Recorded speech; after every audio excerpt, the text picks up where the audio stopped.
Hello and welcome to Endurance Minded. It's the podcast that aims to redefine what it means to reach our full potential by exploring how movement and mindset impacts our lives and how we can all work to show up as the best versions of ourselves. I'm your host, Taylor Thomas, founder at TEC. And before we kick this episode off, I have an all call for people in the health and wellness space that are ready to start their business or take their existing business to the next level. If you're a coach, a personal trainer, a dietitian, nutritionist, or anyone who has a passion for helping others reach their full potential, this is for you. The Growth Circle, TEC's Business Accelerator, focuses on three main areas to help you grow and scale a business. The first is revenue. TEC helps business owners accomplish their revenue goals in less time to build a sustainable, profitable, and scalable business. Next, we focus on client acquisition and retention. We provide you with the confidence, resources, and skills to attract and retain your ideal client. And last, and most importantly, we focus on community and collaboration. Building a profitable coaching business shouldn't be lonely. Build with a team of driven entrepreneurs just like you that will support and inspire you. If you're hungry to be a part of a community that delivers inspiration and mentorship, as well as flattens the learning curve to building your business, I want to invite you to apply today for the Growth Circle, TEC's Business Accelerator, and let us help you build a wildly profitable coaching business. Hello, everyone. I am so excited to introduce today's guest on our sixth episode of 2025. Her name is Erin Taylor, and in her 2 decades of training elite athletes, which includes university sports teams, Olympic runners, Ironman champions, as well as everyday runners, pre- and postnatal women, office workers, and more, Erin has had a firsthand experience to the detrimental effects of imbalance. She's founded Athletes for Yoga, which I've used personally and is a massively impactful and easy to use app that allows you to integrate restorative practices into your life. But what we know is that recovery is the most readily available but yet underutilized tool for well-being. And it's the counterbalance to our active and busy lifestyles, and it allows us to really rise to the occasion of the ever-increasing demands of the pace of work and training and life. And so when we miss the opportunity to prioritize rest and recovery, it makes us vulnerable to illness, injury, and burnout. And so Erin and I start to unpack all of this. Her latest book, Move, Rest, Recover, Your Practical Guide to Balancing Mind and Body, was what set the stage for our conversation. I had the opportunity to review the book before our conversation, and it literally is sitting on my desk and has been something of a workbook and a reference library for how to integrate consistent recovery and rest practices into my very, very busy life. And so we talk about a few different things. We talk about the science behind recovery and why it's crucial for everyone, not just athletes.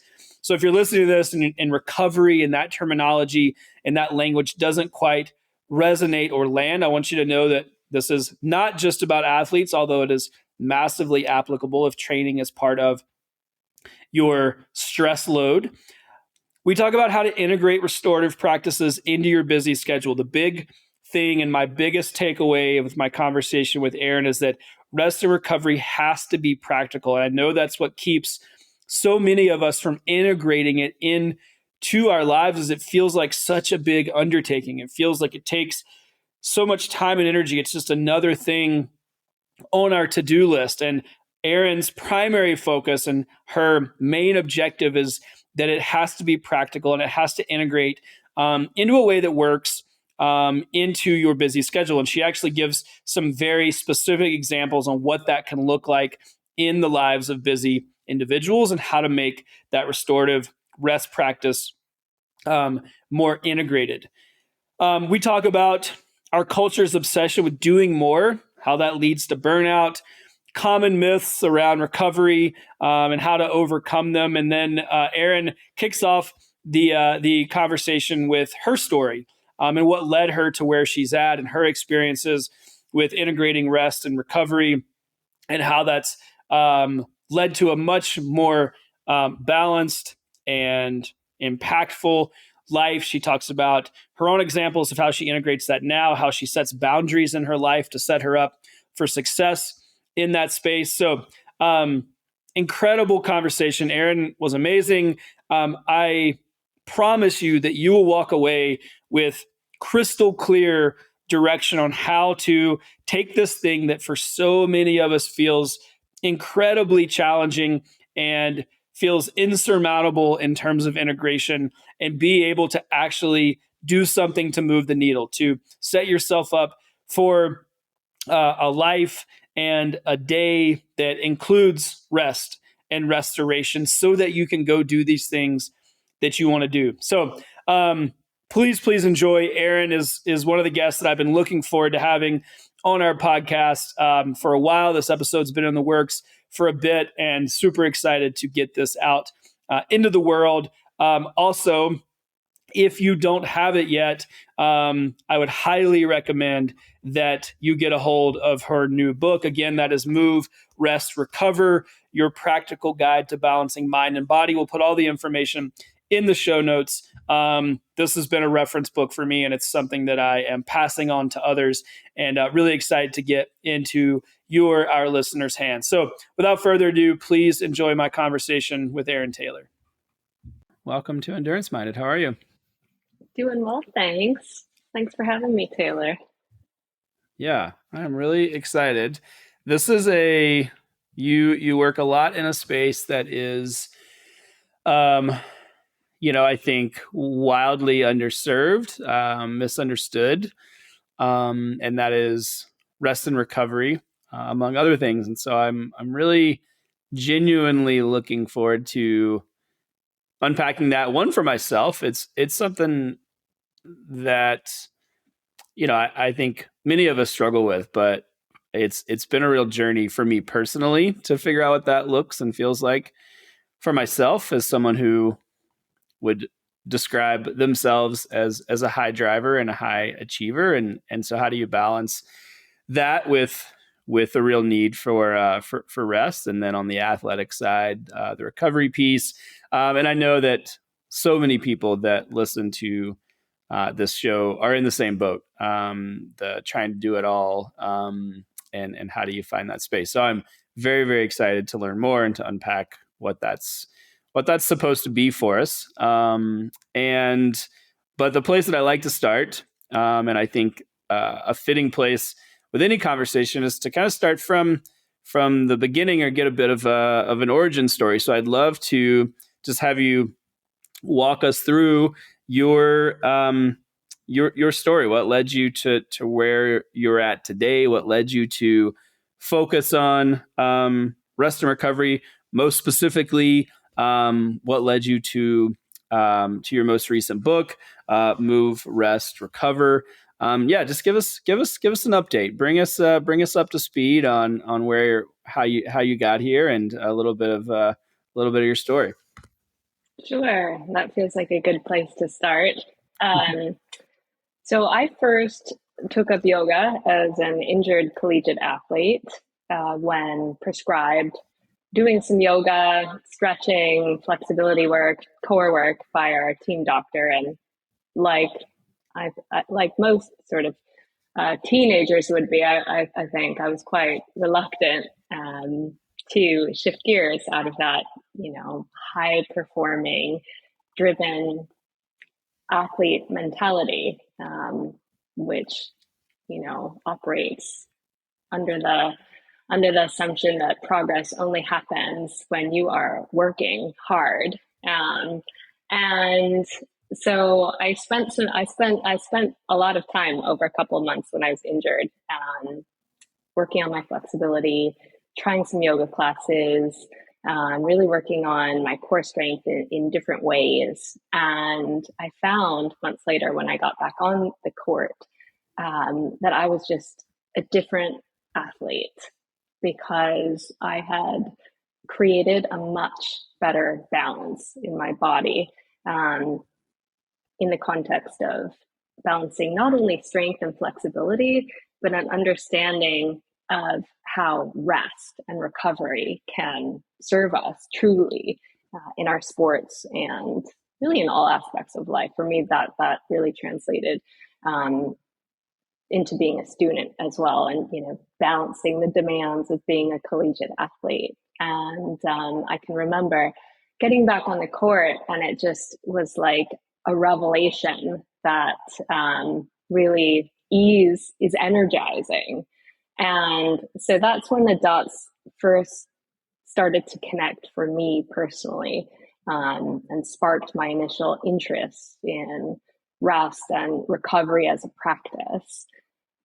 Fast forward a couple of years, when I turned to teaching yoga, I started my teaching career about 20 years ago, working with athletes, and I was coaching most of the sports teams at the University of Washington at the time. And as a new teacher, I would turn up with all kinds of ideas about what I thought would serve different athletes in different sports based on the very unique and diverse demands of different sports. And 10 times out of 10, I would have to scrap my plan and just have everyone lie down and breathe and relax. And so that's what we did. I found that really rest and recovery was the most needed thing at that time, working with athletes. And over the years, I would say that has been the most common universal theme I see everywhere I look, is the imbalance between working and resting. And so that's really been my muse, and has inspired my work over the years, whether it has been a group of athletes or a room full of mothers or corporate executives. It's again and again very kind of similar thing that I see. Not only the fact that people are tired, they really struggle to make the shift from work to rest, from effort to ease. And so that's led to me developing this body of work. Move, Rest, Recover is actually my second book about restorative practice. Specifically, my last book, Work In, is a book of recovery practice specifically for athletes, whereas Move, Rest, Recovery is rest for real for all of us. Yeah, I love that. I love the integrated piece. And I want to go back to one thing that you touched on, was that you were able to see how that recovery and practice and focus on rest actually informed and really supported your work as a student. And you were, you could see kind of how, doing the one thing wasn't just about your recovery from sport, but also that showed up in your kind of quote unquote real life, in a very real way. And so that's, for me, been one of the most impactful takeaways for athletics in general. Just the I find that engaging in the practices required to stay, active and healthy translate into every other area of my life. And, fitness is a great byproduct, almost of that. And, Yes. and I'd love for you just to expand on your experience with that, be it in that time period or, fast forward into your adult life. What's been your experience with how those things cross over and support what you're trying to do in these other areas of your life? Right.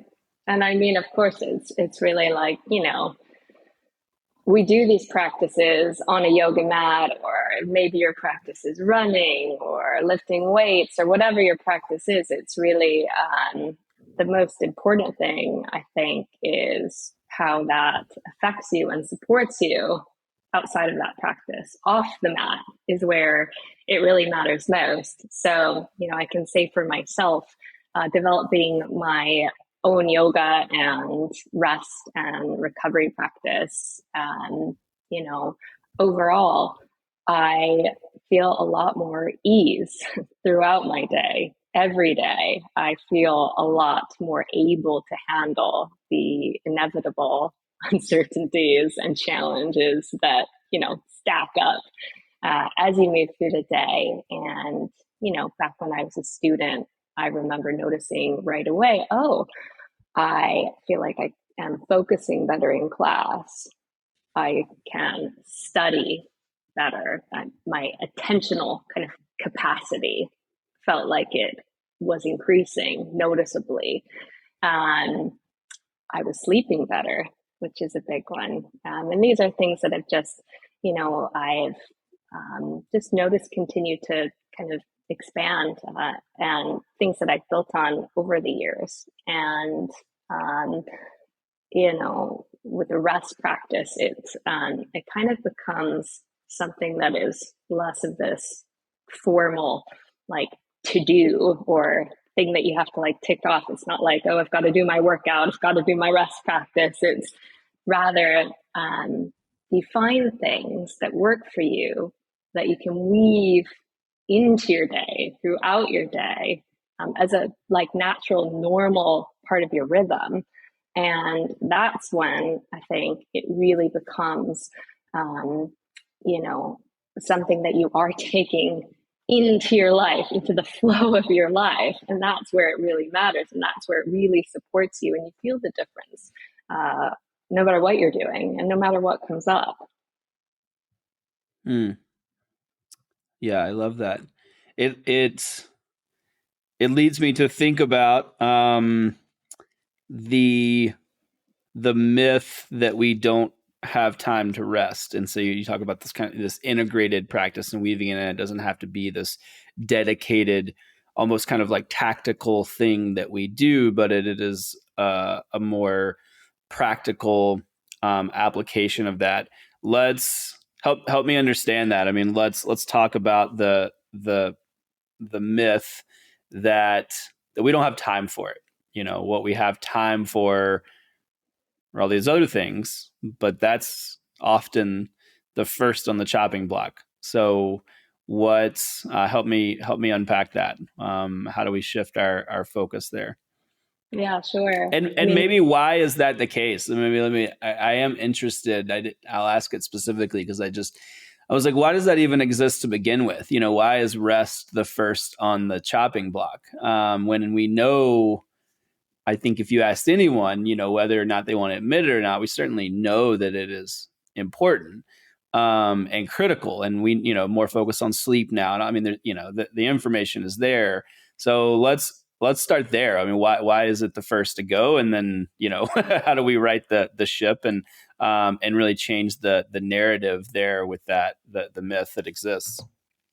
Yeah, sure. I mean, let's be honest, we live in a world that asks us to do too much all the time and leaves little to no time or space to make sense of it, to really integrate or absorb what has happened.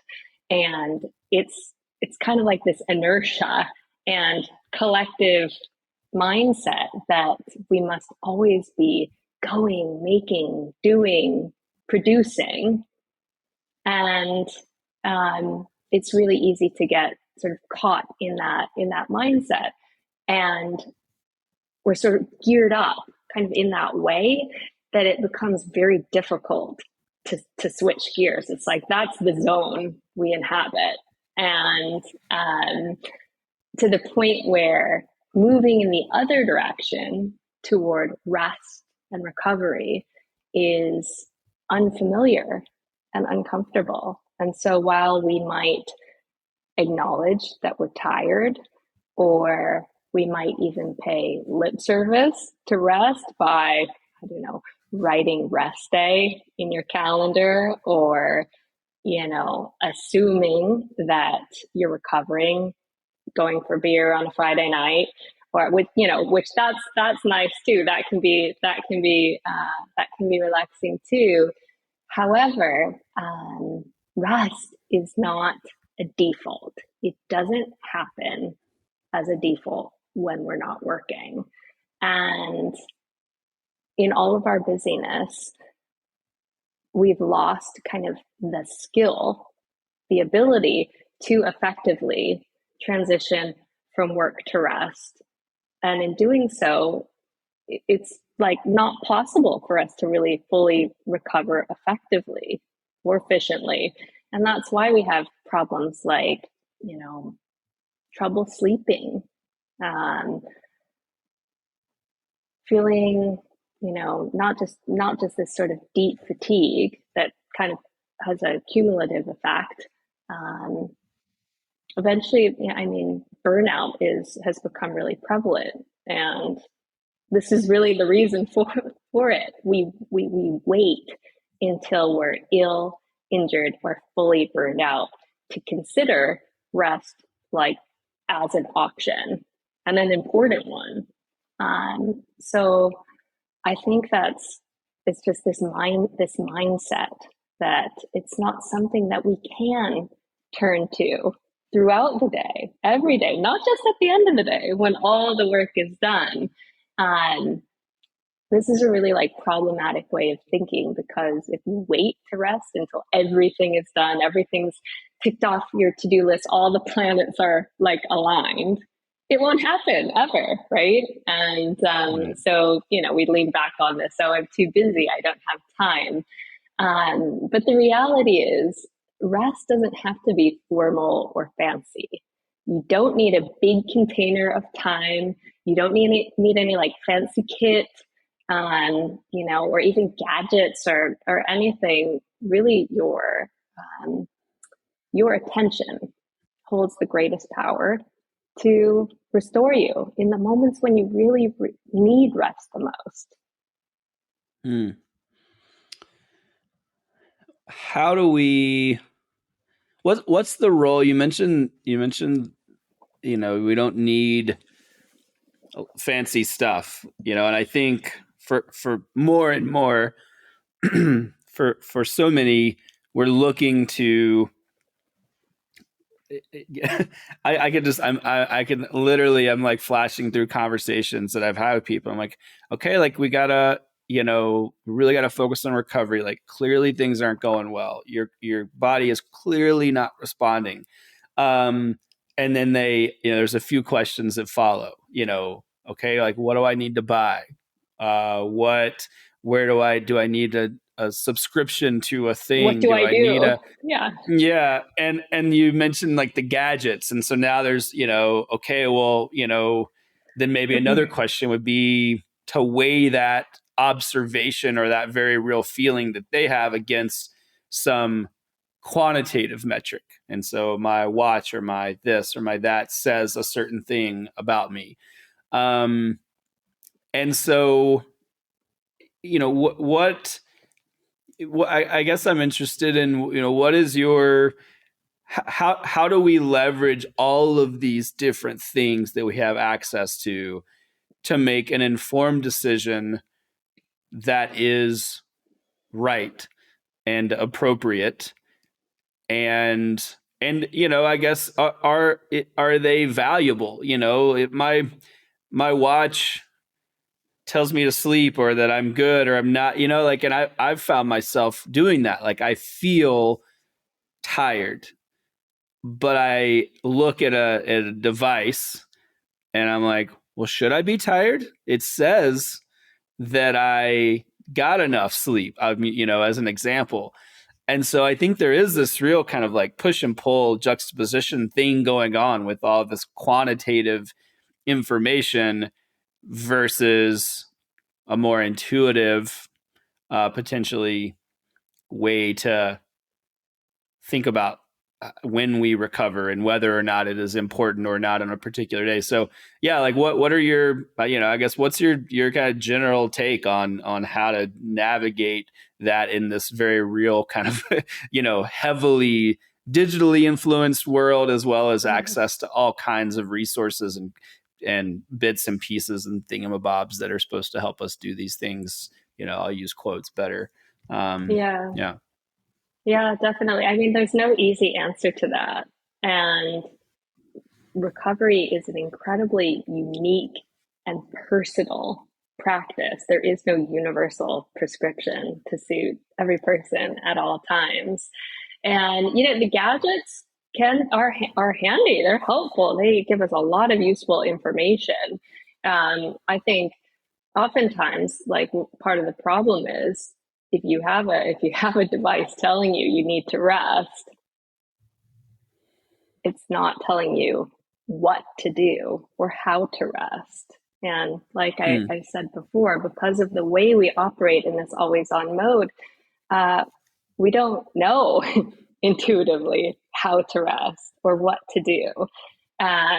Which is a big problem because it doesn't happen on default. Just if your watch tells you you need to rest, how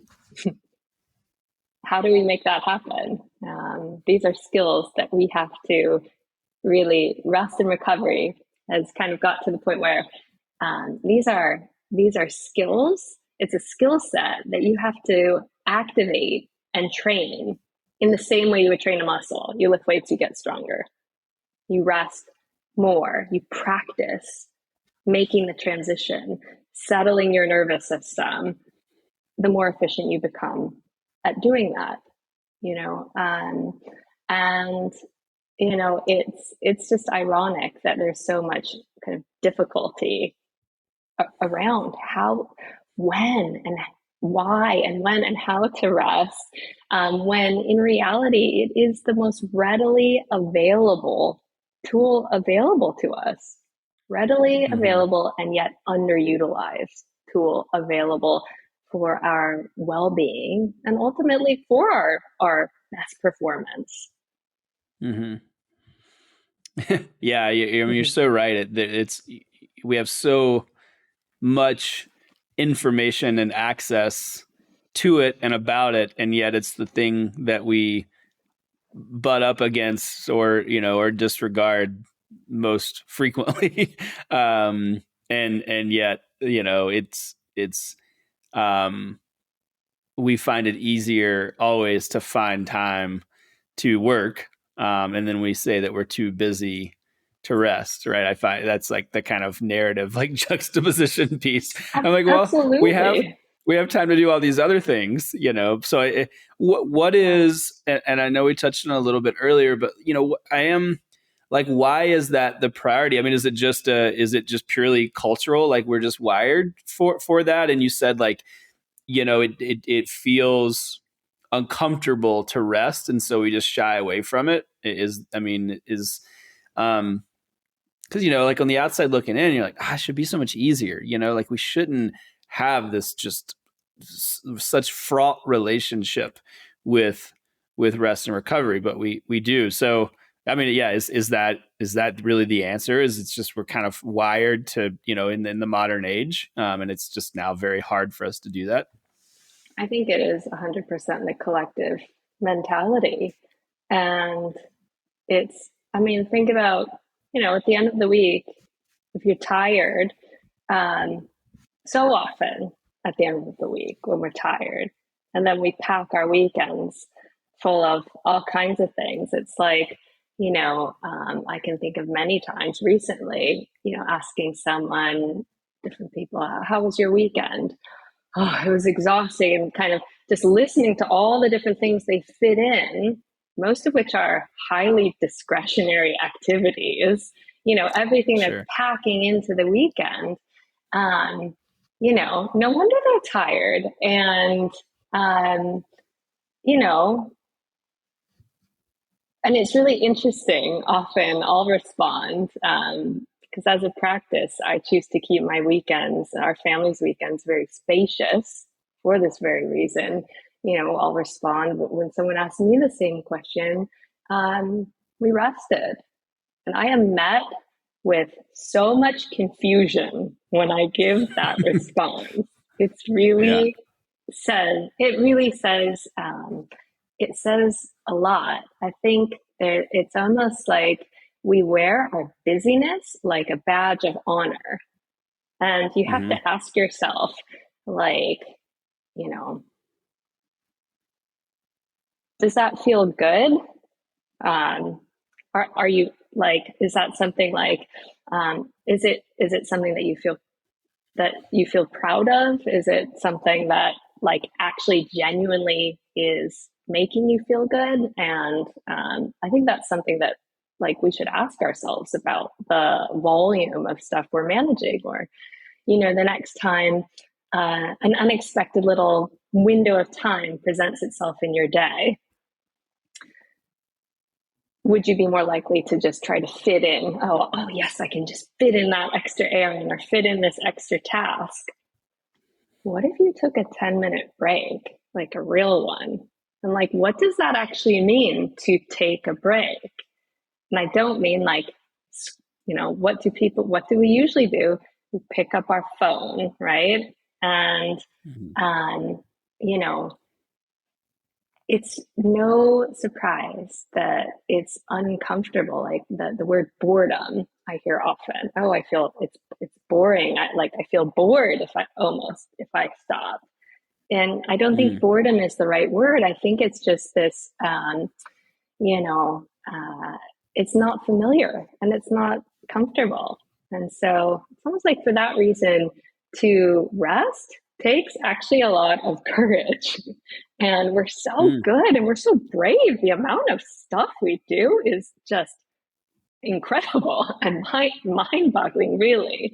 And what if you applied that same tenacity to moving in the other direction? I think most of us don't even consider that as a possibility, and how actually productive that is. Mm-hmm. Giving yourself the chance to actually like really calm and settle yourself, integrate what has happened, integrate all of your hard work, and fully recharge for the next session, then feel the difference.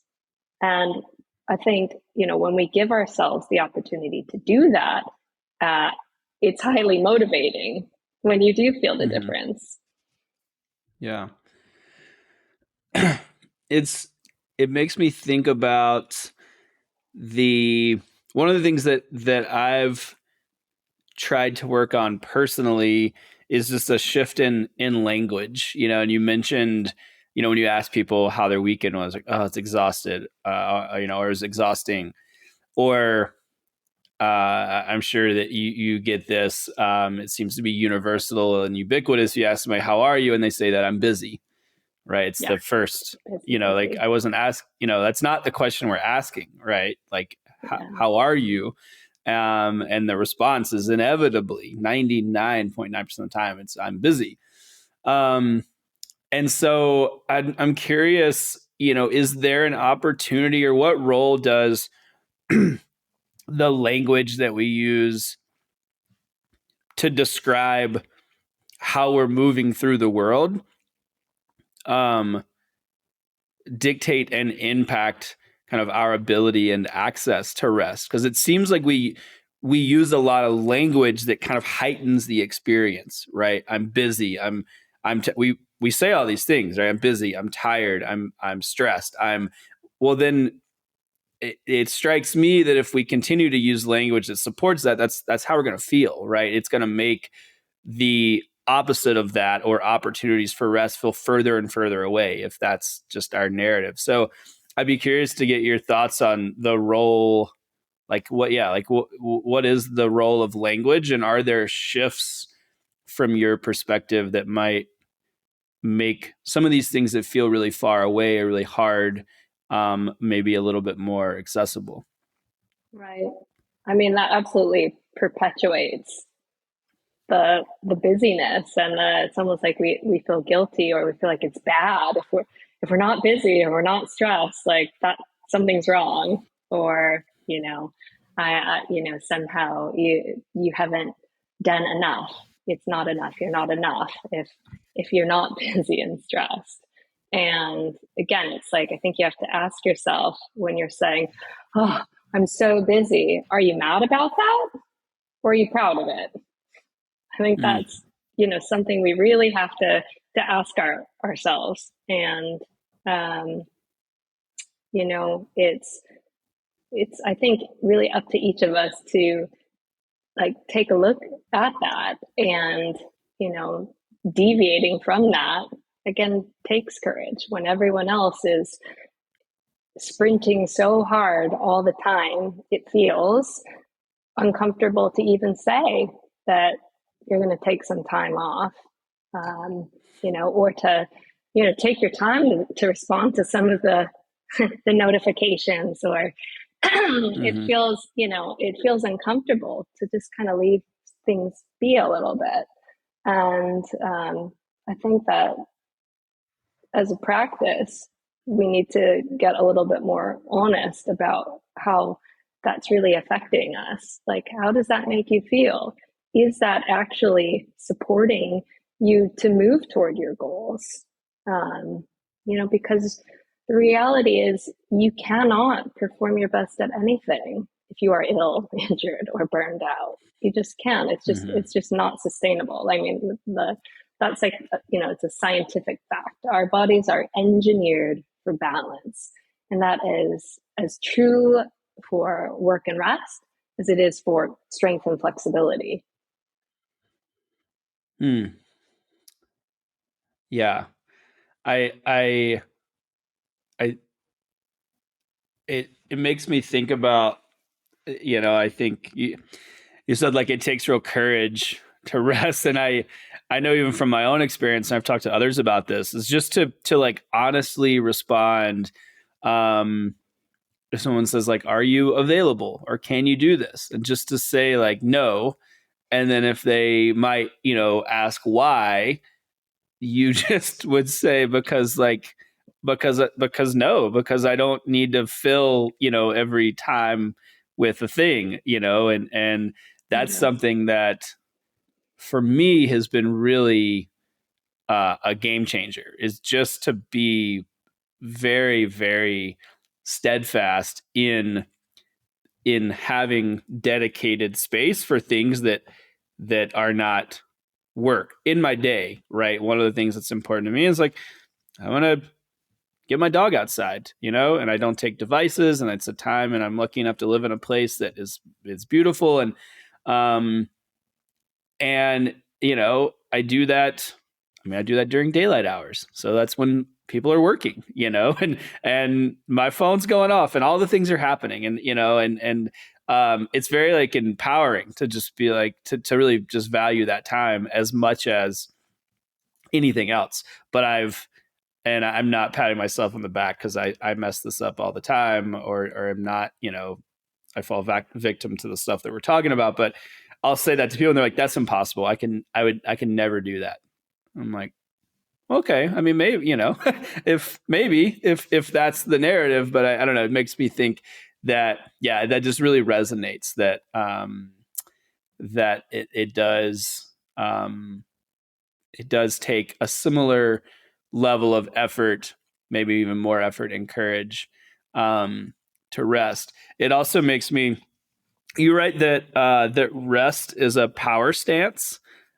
And I really love that phrase, because it's not something that I think would equate with power, right? I think it actually makes us feel weak a lot of times, right? If I rest, I'm weak, or other people are getting ahead, or I need to do more, and that's the only, So what is define that for me from your perspective, and then give me, I'd love if you could just expand on that, and kind of, maybe help us take this point that we're talking about to, just put some language to it. And I love that, again, like, but rest as a power stance. I read that and I was like, yes, that's killer. Yeah. So good. No, I Not the mean, way that I would have described it. I mean, even though like intellectually I was like, totally, I get it. No, that would have been a real it's struggle for me to say counterintuitive. that. Yeah, it's Totally. Yeah, no, that's counterintuitive. great.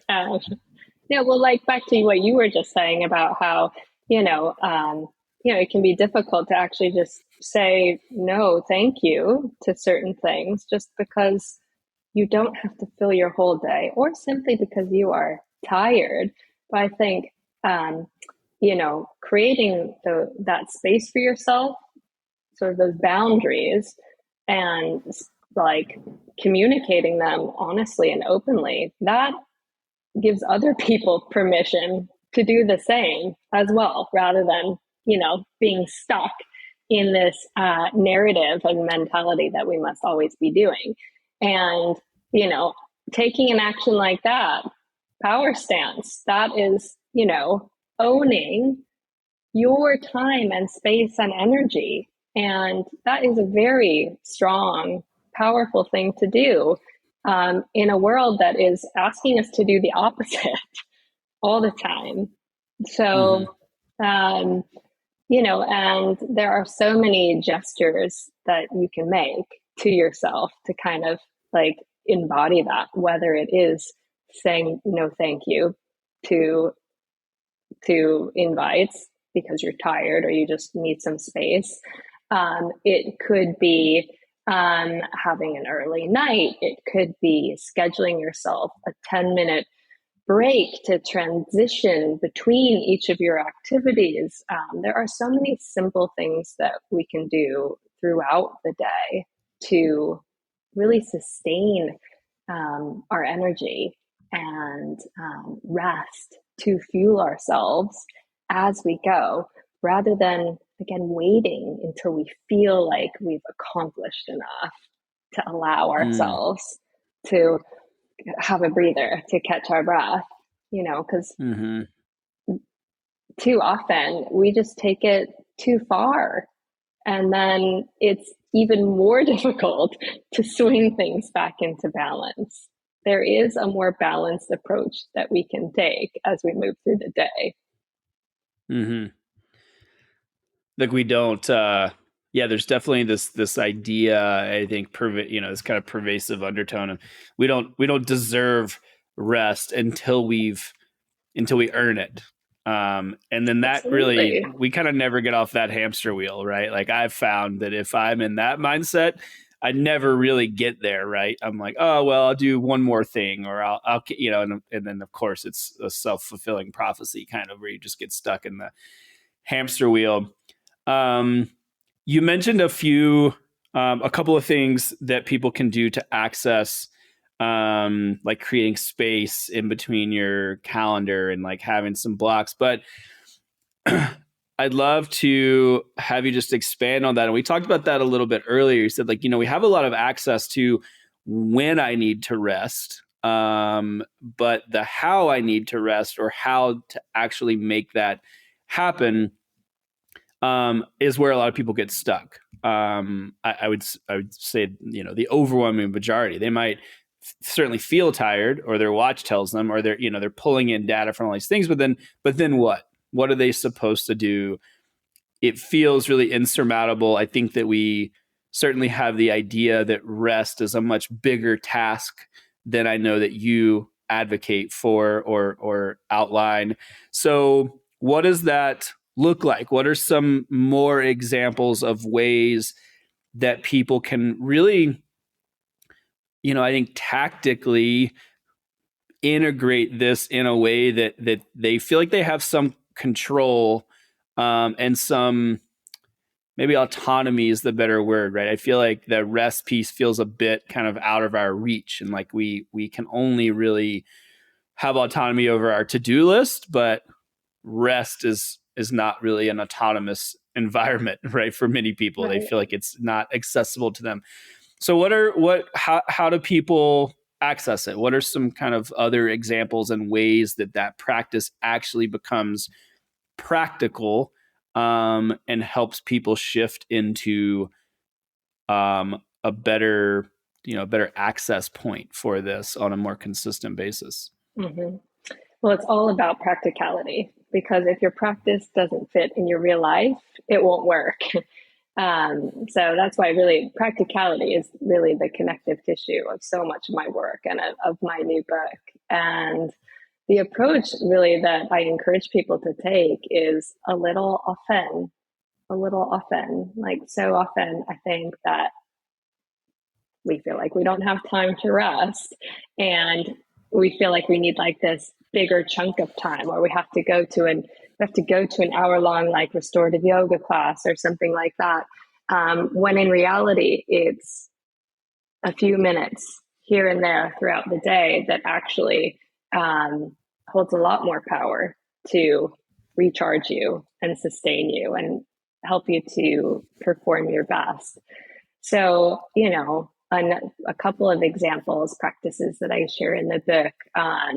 One of them I call the 2-minute reset.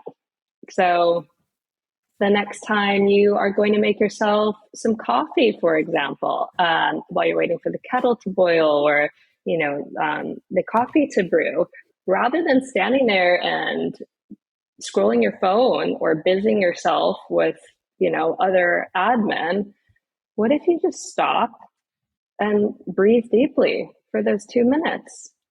Soften your gaze, look out the window. It doesn't have to be formal or fancy. That is a harnessing of your scattered attention that is a deeply restorative gesture in itself. I think another really often overlooked opportunity to rest are points of transition. We're so often rushing from one task or one activity to the next. Something is ending and something is beginning. But what about the space in between? It's just lost because we're so rushed. And as a result, we are just accumulating, all of these moments of stress and tension throughout the day, rather than giving ourselves these little breathers, almost like little release valves as we go. So, for example, one thing that I do as a practice every day, 10 minutes before I know I have to leave to pick up my kids, I shut everything down and I put my legs up the wall or set myself up in some sort of restorative posture, child's pose, or just sit and breathe. Legs up the wall is the most, I call it the boss. It's the boss of recovery. It's the most powerful, simple restorative pose. Just what it sounds like. Lie down, put your legs up the wall. It's that simple. And you don't have to stay long, 2 to 10 plus minutes, whatever you've got. Just taking that time to put your body in a shape that is the opposite of how we spend our time. Putting your legs upside down allows just all the excess blood, fluid to, recirculate. It is incredibly calming for your nervous system. But in taking that time to transition, to actually stop what you're doing, pause and rest, like really rest. Don't look at your phone. Don't busy yourself in the endless conveyor belt of admin, and just actually, shut it all down and then move on to your next thing and notice the difference in the way you feel and the way you're able to handle whatever it is that's coming at you next. And, that's, again, try it, gain some reps with that as a simple 5-minute a day practice. And, I think that the results are pretty motivating to continue. And the point is that we do a little of these things often enough, they don't feel like things that we have to do or fit in. It just becomes a natural thing that we do.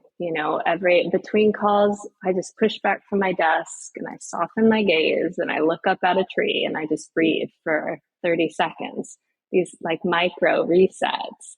And it becomes kind of like brushing your teeth. You just do it. Like you wouldn't, you wouldn't not brush your teeth because you just feel a bit dirty, right? You just feel like kind of icky. I don't like feel okay. It's like, it becomes sort of like that, something that becomes more of a default, and then you feel more ease because of those small, accessible practices. I love that. That's so good. Yeah, I mean, I think even just the space, so many people, it's Zoom meetings and phone calls, I mean, that's the modern workplace more or less. And I think just as a reminder that to like small buffers, I think that's like like I hear that so clearly, to just be a little bit more intentional about those like small spaces literally between phone calls. And I know for me, that's been the most impactful, is just literally just take like setting my calendar up so that you cannot book back to back, right? It's 15 minutes or something like that. Just a second to, take a beat, do a lap, get some water, get some, not look. And I don't have to spend that whole 15 minutes, but just some time. It's amazing if I have days where, it got tight or I had to be accommodating for people or something like that, and it is back to back versus those days where there's just a small space. It's amazing the difference that I feel at the end of the day. It is a totally different day when I have just literally cumulatively maybe 15 minutes throughout the day versus none at all. So I totally hear that. So good. I'm glad. I think people's access to like, what do I do? I think feels so insurmountable. So I'm so appreciative that you gave us some insight into that. Any parting words? What's the one thing that you want to leave people with in terms of anything related to rest, recovery, what if people take nothing else away, or there's something that we didn't cover, what's the one thing that you hope people walk away with? It's really just to remember that rest is the most readily available tool available to your well-being, and that it is just really the most available thing you have, and that all you need to access it truly is your attention. Slow down, breathe deeply, pay attention. Just let it be that simple, and don't underestimate the power in those very small pauses to restore you. And, in the same way that you train and work out and you get stronger, you feel so much more fit, and, you strengthen your ability to rest well and support yourself and sustain yourself, in the same way. So rest and feel the difference. Yeah. I love that. Well, Erin Taylor, your newest book is Move, Rest, Recover, Your Practical Guide to Balancing Mind and Body. I can't recommend it enough. It is, it's incredible. I had a chance to check it out before we talked.